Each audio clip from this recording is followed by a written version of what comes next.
Detained Kingdom of Jesus Christ leader Pastor Apollo Kibuloy attended the Senate probe on his alleged human trafficking and child abuse crimes on Wednesday, October 23. This was the first time that Kibuloy attended the Senate hearing. Our Senate reporter Chari Abarca has the details live. Chari? Neil, the Senate panel on women concluded its probe into Apollo Kibuloy's alleged crimes on Wednesday. The hearing lasted for more than 5 hours. Kibuloy appeared before the Senate to personally address allegations being hurled against him and his church, the Kingdom of Jesus Christ or KJC. Aside from the detained pastor, the Pasig City Regional Trial Court allowed his alleged cohorts to attend the hearing. They are Jacqueline Roy, Crescente Canada, Ingrid Canada, Pauline Canada, and Silvia Semanes.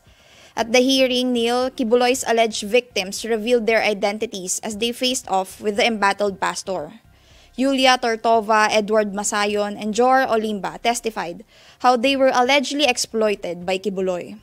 Tortova said she suffered sexual abuse at the hands of Kibuloy being his former pastoral.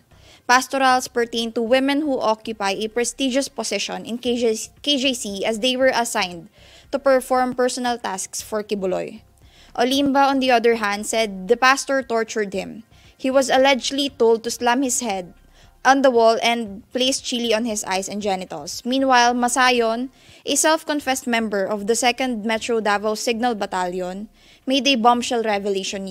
He alleged that Kibuloy ordered the killing of former KJC members. Kibuloy, however, denied all the accusations and dared them to file complaints against him. He also said he is willing to face the charges in the proper forum. In an ambush interview, Neil, after the hearing, Kibuloy said that the Senate panel on women is not the one that will decide whether he's guilty or not. He also called the hearing a mere trial by publicity. Back to you, Neil.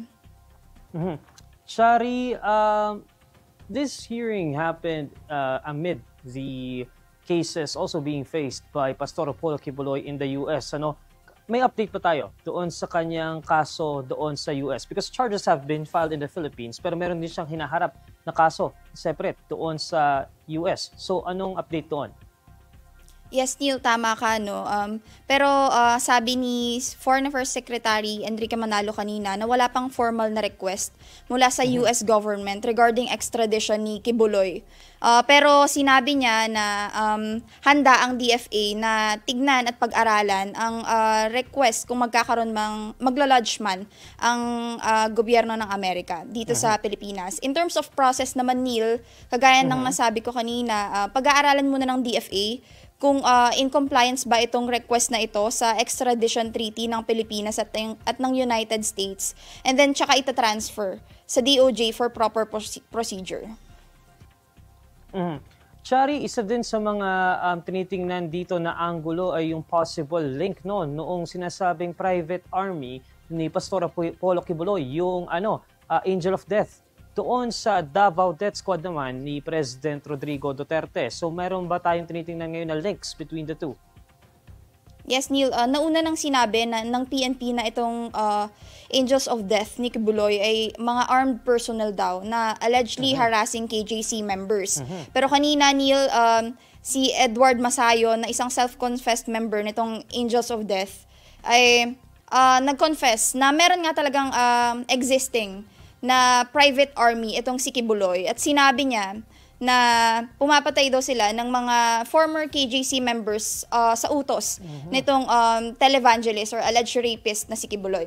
Ang sabi niya, kinwestiyon din ni Senator Risa Ontiveros itong relasyon at koneksyon nitong Angels of Death sa vigilante group na Davao Death Squad na alam naman natin na link kay former President Rodrigo Duterte. Pero pinabulaanan ni Kibuloy itong mga alegasyon na ito. Sinabi niya na, ayun nga, mag-file na lang ng cases sa proper forum.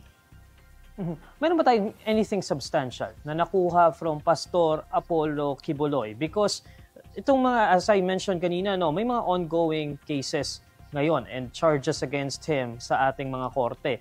So, meron ba tayong nakuhang bago dito sa ating hearing aside from the denial nitong si Pastor Apollo Kibuloy against doon sa mga allegations against him?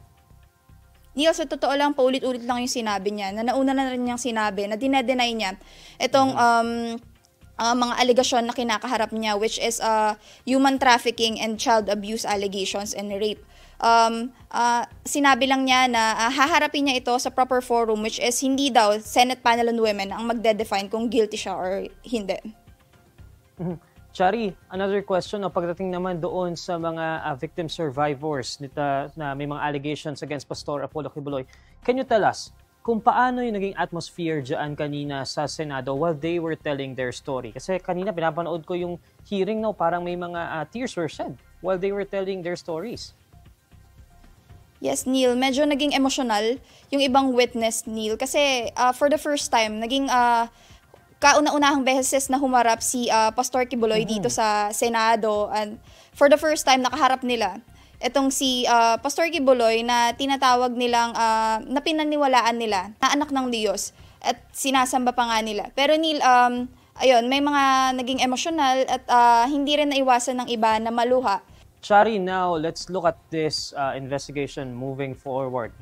This is the last time na imbestigahan ng Senado itong issue and allegations against Pastor Apollo Kibuloy. Ano ngayon yung goal ng komite ni Senator Risa Hontiveros? Because from my understanding, itong investigation na to is in aid of legislation.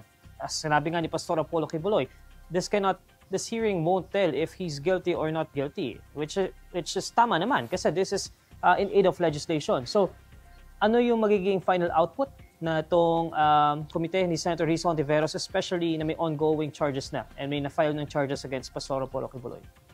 Yes, Neil. Tama ka, huling hearing na ito ng Senado tungkol dito sa mga alleged crimes ni Apollo Kibuloy. Pero inaasahan natin na sa lalong madaling panahon na magpo-produce na ng committee report itong Senate Panel on Women headed by Senator Risa Hontiveros. Pero Neil, kanina sinabi ni Senator Hontiveros na lahat tayo ay may karapatan sa relihiyosong paniniwala, pero kailanman hindi ito katwiran sa lantarang pang-abuso sa kapwa, lalo na sa mga kabataan at kababaihan. Pinanindigan din niya at sinabi niya na sisiguraduhin ng Senado na walang puwang ang batas at patakaran ng ating bansa para sa hindi makatao at hindi makadiyos na utos ni Kibuloy. Yun lamang, Neil. Okay. Maraming salamat, Shari Abarca. That's Shari Abarca reporting live from the Senate.